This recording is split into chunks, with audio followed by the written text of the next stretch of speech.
Neste programa de educação continuada da BNEP, Associação Brasileira de Neurologia e Psiquiatria Infantil, vamos enfocar o tema enurese. O nosso convidado é o professor Dr. Cleonides Martins de Oliveira, que é livre-docente em psiquiatria e professor adjunto de psiquiatria da Faculdade de Medicina do Triângulo Mineiro e coordenador da residência médica de psiquiatria da Universidade Federal de Uberlândia.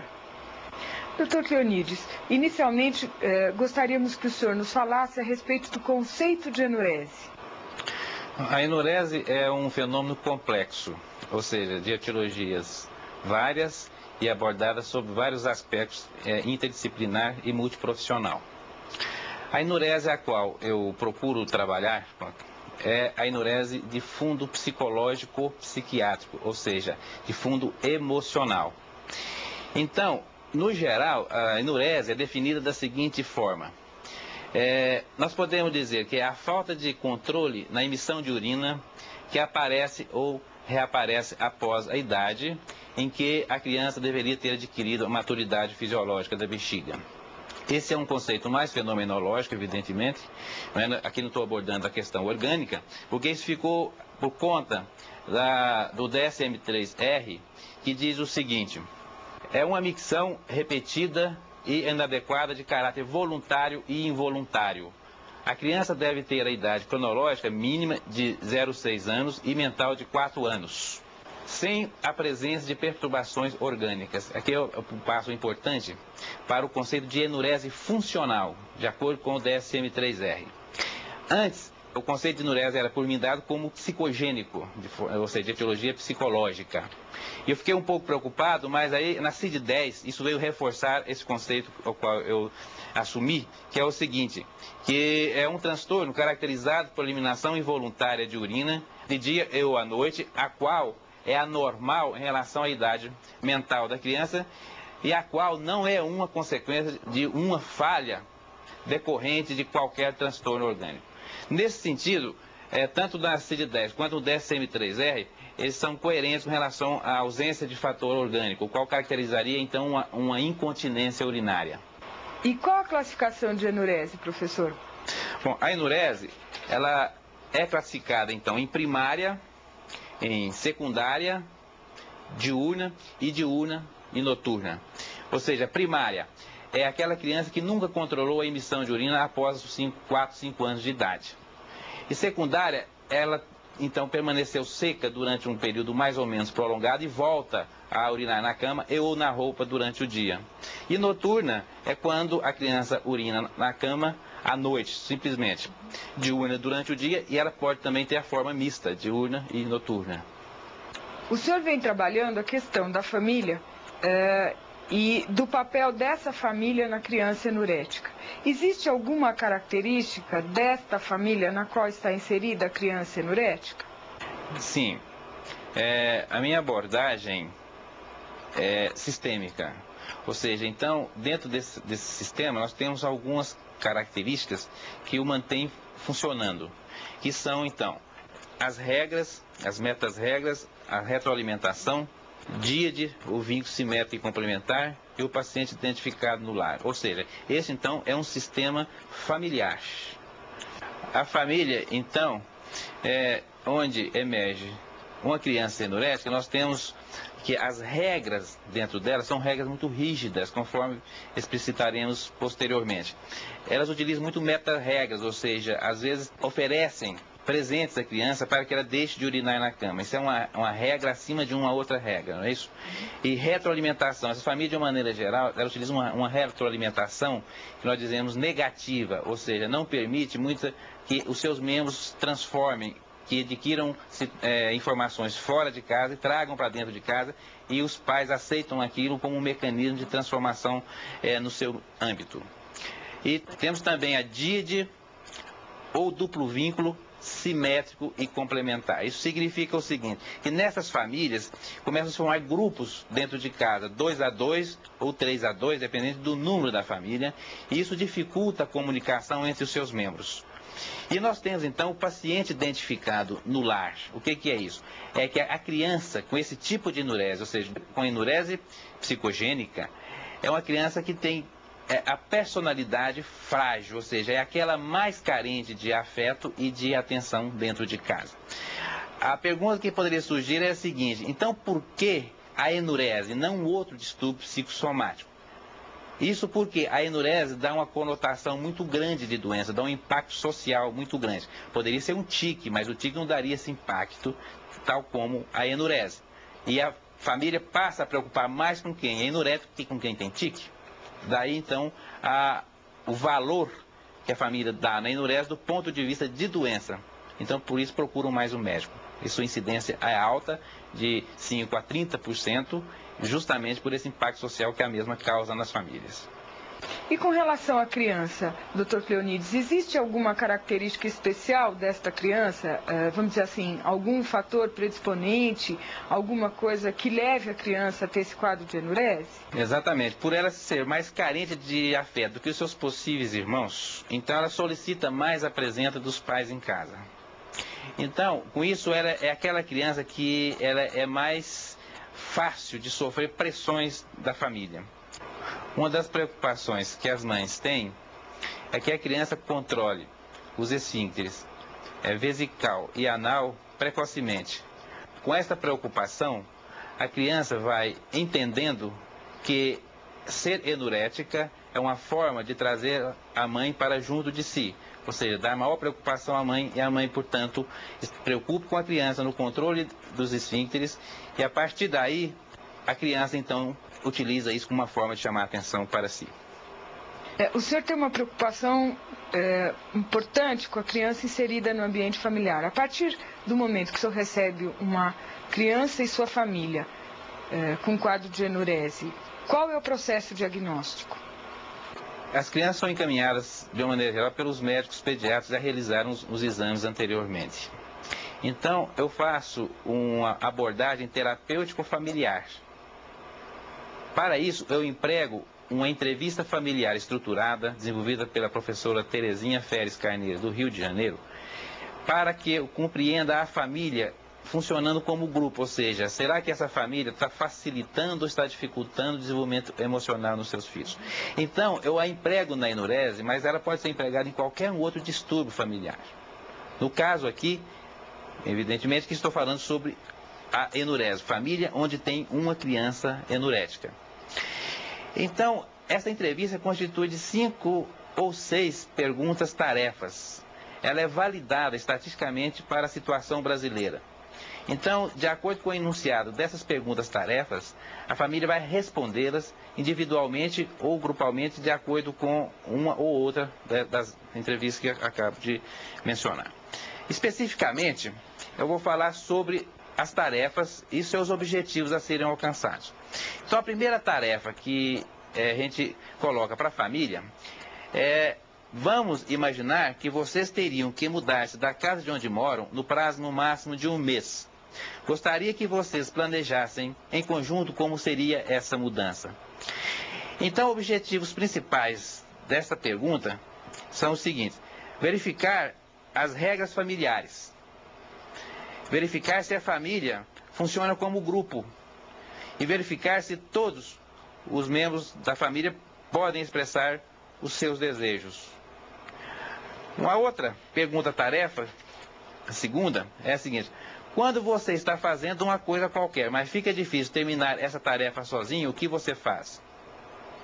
Os objetivos principais: verificar a autoestima dos membros da família, verificar se a família funciona como grupo. E isso é importante pelo seguinte, porque às vezes a família não funciona como grupo, ou seja, os membros da mesma estão individualizando-se dentro de casa. Isso é ruim, porque a partir dessa individualização começam então a formar díades ou tríades, porque aí ficaria grupo contra grupo dentro de casa. Isso é péssimo para o desenvolvimento de saúde mental dos membros da família. Diga de que coisa você mais gosta em você. É uma outra pergunta. Os objetivos principais, então: obter informações sobre a autoestima dos membros da família. Se a família facilita a formação e explicitação de sentimentos de valor positivo nos membros da família. Uma outra pergunta que é importante na verificação do funcionamento familiar é a seguinte: como é um dia de feriado na família? Os objetivos principais: fazer a avaliação da função conjugal e como interagem a relação marido e mulher. Se essa interação é gratificante ou não. E se existe respeito da individualidade dos membros da família e, ao mesmo tempo, como se agrupam. A quinta pergunta, então, é a seguinte: imagine que você está em casa discutindo com uma pessoa qualquer de sua família e alguém bate na porta. Quando você vai atender, a pessoa com quem você estava discutindo lhe dá um empurrão. O que você faz? Os objetivos, então, a serem alcançados dessa pergunta: verificar se as regras familiares permitem a expressão de sentimentos agressivos. Verificar o manejo das discordâncias e dos conflitos. A última, então: cada um de vocês vai escolher uma ou mais pessoas da família, pode ser qualquer pessoa, e vai fazer alguma coisa para mostrar a essa pessoa que você gosta dela sem dizer nenhuma palavra. Os objetivos, então: verificar se as regras familiares permitem o contato físico como manifestação de afeição. E constatar a comunicação não verbal e os processos de interação no grupo familiar. Então, veja bem, essas perguntas-tarefas foram validadas dessa forma e aplicadas à situação brasileira, ou seja, das pessoas, então, às vezes de nível cultural baixo, portanto, às vezes está sendo repetido palavras dentro da mesma. Mas ela foi padronizada dessa maneira e validada assim. A partir do momento que o senhor aplica essa entrevista familiar estruturada e o senhor tem uma avaliação desse núcleo familiar, qual é o passo seguinte? Inicialmente, quero esclarecer que o emprego dessa entrevista familiar estruturada me facilita aplicar a técnica terapêutica. Ou seja, o passo seguinte, então, é o estudo que eu vou fazer do funcionamento da família através dessas perguntas que eu acabei de mencionar. Nós temos uma escala também da professora Terezinha Félix Carneiro, que nós utilizamos onde eu atendo as crianças, que eu tenho que preencher uma escala de categorias de relacionamento familiar. Então, de acordo com as respostas, eu utilizo então as mesmas no preenchimento de uma entrevista familiar estruturada, agora uma escala estruturada, já transformada em escala, a qual está aqui, em que eu vou estudar então aqui algumas categorias de interação familiar, conforme eu já coloquei. A primeira, comunicação.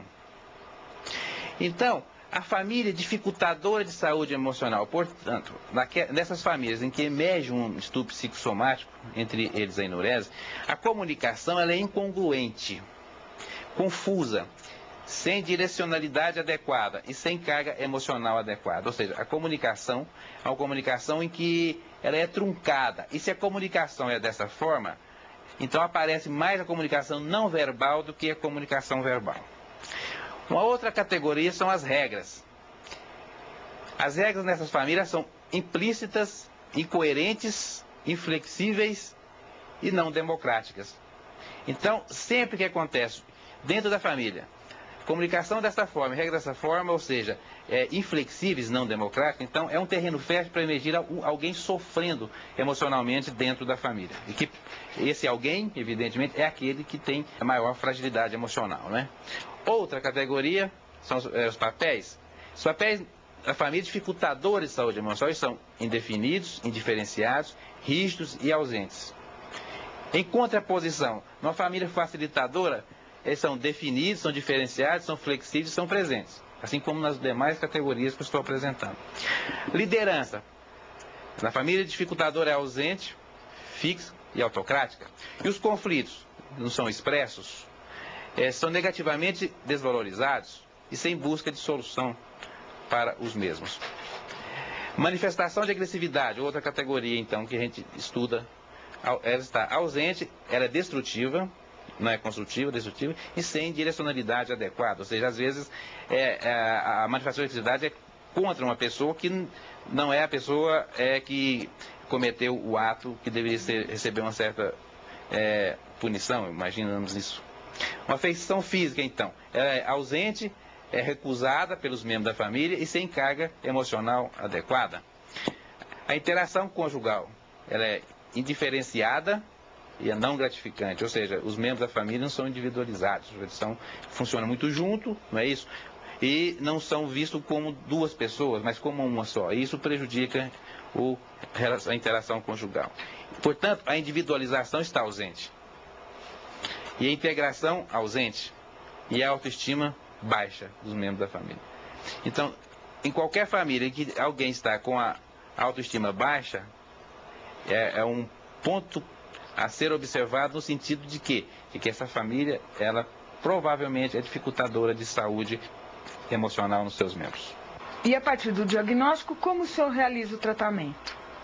O tratamento da criança enurética, empregando então essa entrevista familiar estruturada, eu elaborei então uma forma de tratar, que é então a terapia familiar estruturada. Então, eu utilizo a mesma em famílias de crianças enuréticas e também em famílias que têm um outro problema psicossomático dentro de casa. Aí pode ser, inclusive, o marido ou a esposa, não só os filhos. Mas no caso da enurese, nós já empregamos em mais ou menos 300 famílias, onde tinha uma criança enurética. E como, então, é que nós iniciamos o tratamento?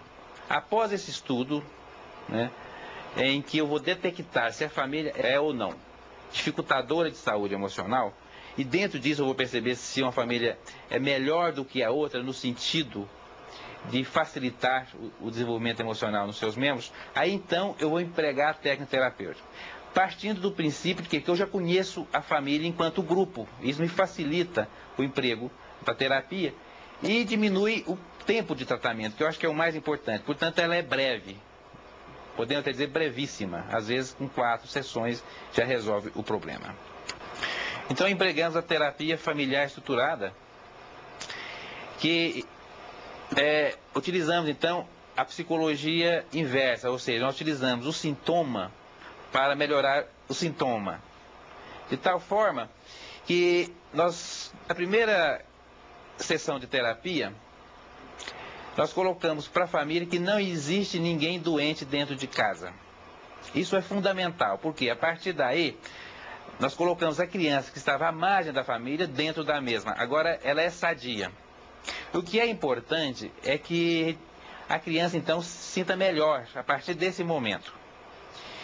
E eu converso com a criança dizendo o seguinte: olha, você não vai permitir que ninguém fale que você faz xixi na cama ou é enurética. Nem a sua família, nem os vizinhos. Caso contrário, você venha me falar na próxima semana se alguém comentou, te humilhou, te oprimiu, te castigou em função disso. Aí já faço uma aliança forte com a criança. E a família assusta muito, porque até então estavam valorizando demais o sintoma enurese. E a partir daí eu digo que não é doença, então a família fica um pouco preocupada, até desestrutura um pouco em função disso. Então na segunda sessão eu já começo a trabalhar as categorias já explicitadas anteriormente. Ou seja, eu começo a promover dentro do lar, dessa família, a comunicação de uma forma mais adequada, não é isso? Com mais carga emocional adequada e a comunicação mais clara. Porque, seguindo aquela sequência que eu coloquei, de nada vale falar sobre regras se a comunicação não for uma comunicação efetiva, gratificante para os membros da família. Então, eu vou seguindo exatamente aqueles passos, como exemplo, comunicação, regras, papéis, liderança, etc., porque eles são importantes. Um depende do outro, estão vinculados. Evidentemente, sem perder a oportunidade de falar sobre um assunto da autoestima, que é a última, no momento em que estou trabalhando a comunicação. Então, eu faço isso, ou seja, eu trabalho aquelas categorias, tornando-as mais favoráveis à criança e para os membros da mesma. Então, a primeira coisa que eu faço é a espodalização do problema. E segundo, seria a mudança nas atitudes dos familiares, agora, em direção à criança. Só que todos os membros da família são beneficiados, porque a terapia é uma terapia familiar. Então, eu trabalho o componente cognitivo. Como que a criança aprendeu, e juntamente com a sua família, aprendeu que fazer xixi na cama vai ganhar prestígio dentro de casa. Então eu vou começar a trabalhar, desmistificar esse problema, a enurese, consequentemente fazer com que a família esqueça da enurese da criança para que ela desenvolva de uma outra forma, não castigando-a mais, não humilhando-a, nem punindo-a pelo fato de ser enurética. Além disso, trabalho o componente afetivo, porque acredito ser muito importante a manifestação de carinho dentro de casa, não só com a criança enurética a partir de agora, mas entre todos os membros da família. E isso é fundamental, porque a família vai ser gratificada como um todo. E essa família sendo gratificada afetivamente, eles não voltam ao que era antes. Então, quando você muda, dando mais afeto, a pessoa quer o afeto. Então, ela sequer permite viver como era antes. Isso vai promovendo adaptações e mudanças no âmbito da mesma.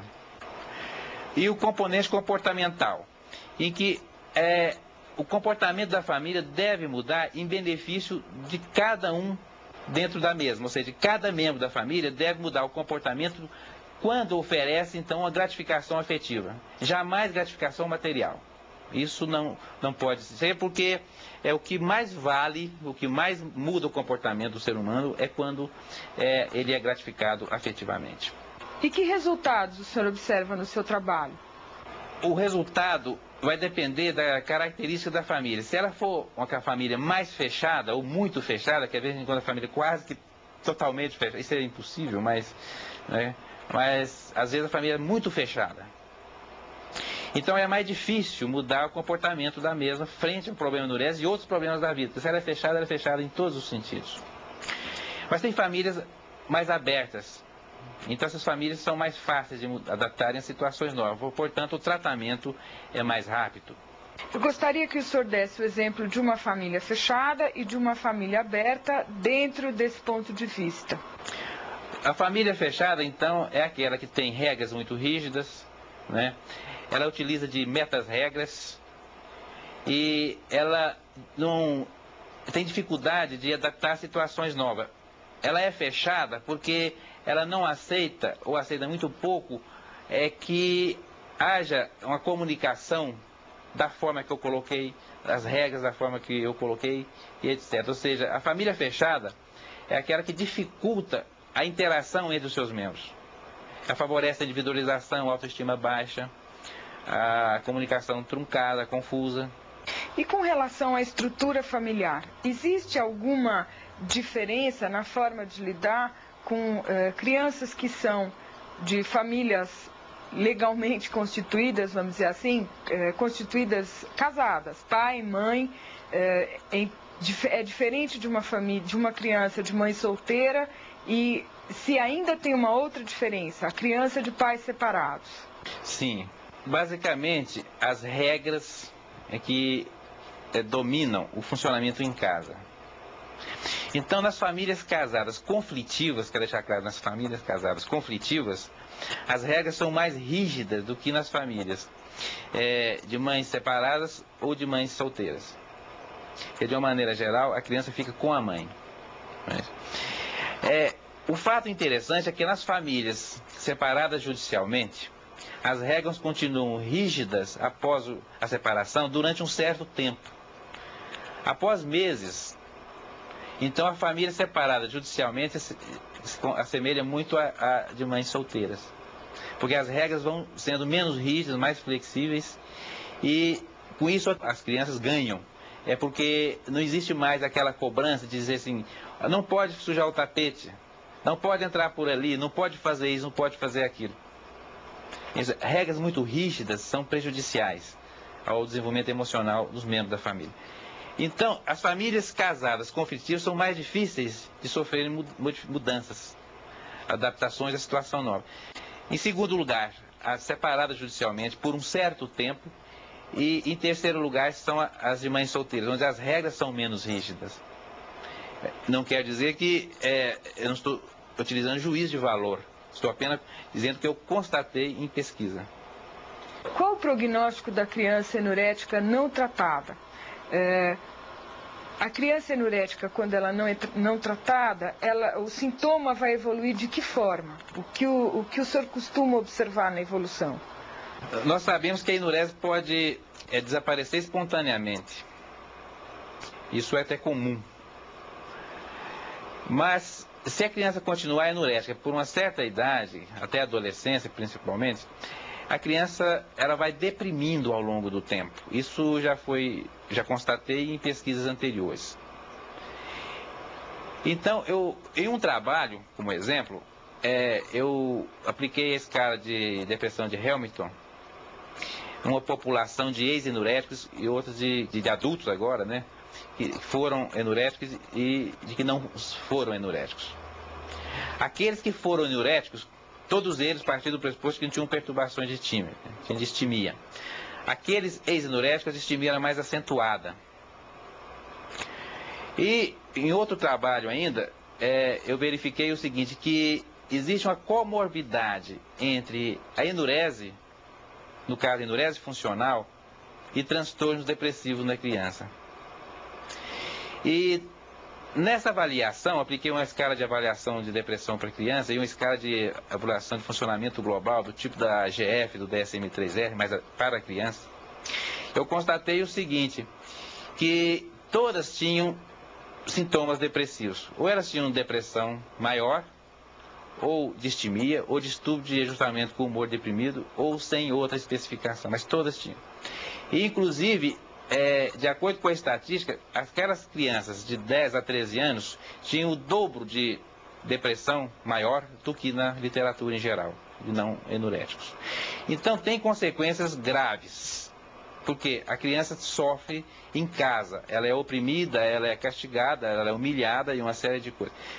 A partir daí, ela deprime, vai introjetando esse sentimento e funciona mal na escola e em casa. Isso avaliado pela avaliação de função global na criança. Então, a enurese deve ser tratada precocemente de acordo com a sua causa, de acordo com a sua etiologia, portanto. E quanto à terapêutica medicamentosa, Dr. Cleonides, o senhor utiliza terapêutica medicamentosa no tratamento de enurese? Utilizo. Principalmente nas crianças em que a família não pode frequentar a terapia. Eu utilizo com bons resultados. Esse trabalho que eu coloquei, essa relação de comorbidade, eu utilizei o medicamento. E um antidepressivo, um anticolinético sem ação do sistema nervoso central e placebo. Aí que eu constatei que tem essa comorbidade entre enurese e depressão na criança. Os resultados foram obtidos porque o antidepressivo tem ação anticolinética e no sistema nervoso central. Enquanto que a amina quaternária, ela tem ação só sobre a bexiga e o placebo. Então, eu consegui fazer essas correlações todas, de comorbidade entre essas duas afecções, a enurese e depressão, através de utilização de medicamentos. E sobre o uso de antidepressivo em dose baixa, que é uma prática razoavelmente comum, principalmente entre pediatras, gostaria que o senhor comentasse a respeito. É importante frisar o seguinte, que ao empregar a entrevista familiar estruturada, nós vamos perceber que tem uma família que dificulta mais a saúde emocional dos seus membros. Então, no caso do tratamento de criança, que a família é mais dificultadora, então a dose ela é maior do medicamento. Porque a criança com certeza está deprimida. E ainda quando tem comorbidade, então, existe uma certa circularidade entre ser deprimida e ser enurética e ser deprimida. É um ciclo vicioso nisso. Então o medicamento tem que ser mais alto. Quando a família é regularmente dificultador de saúde emocional, então às vezes não tão com a primeira, né? Então a dose do antidepressivo pode ser menor. E quando a família é dificultadora, mas é mais próximo de ser facilitadora, psicoterapia ou mesmo só pedir mudar alguns comportamentos dentro de casa pode resolver o problema. Existem outras formas de se lidar com a criança enurética ao longo da história, ao longo até do nosso percurso profissional.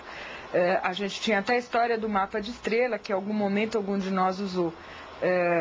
Ele funcionaria de que forma? Como um reforço positivo ou pela ação da proximidade da família e do interesse da família em relação a essa criança? Nós temos no extremo, nós temos uma família dificultadora de saúde emocional, no outro facilitadora. Se a família estiver próxima de ser facilitadora, isso pode ajudar a criança. poucas mudanças em casa, né? Então essa não precisa de remédio, ela precisa de psicoterapia ou quem sabe até de uma boa conversa, de boa orientação familiar. Aquela que é medianamente dificultadora, aí pode precisar da psicoterapia, do medicamento, né? Ou da terapia familiar estruturada.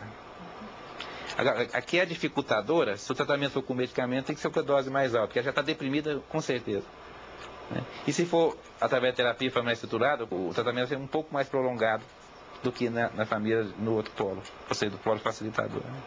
Dr. Cleonides, o senhor gostaria de tecer mais algumas considerações sobre o assunto? É mais a respeito do tratamento precoce. As crianças têm que ser tratadas após os 7 anos de idade. Eu espero, para qualquer tipo de tratamento, os 7 anos de idade, porque até lá a criança pode melhorar e ela ainda não começou a sofrer grandes pressões sociais em função de ser anurésica. A família tolera até os 7 anos de idade.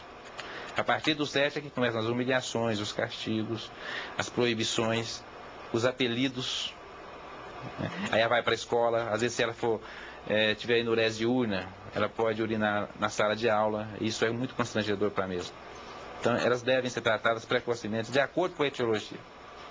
Gostaria de agradecer a presença do professor Dr. Cleonides Martins de Oliveira pela participação em mais este vídeo da ABNEP, Associação Brasileira de Neuropsiquiatria Infantil.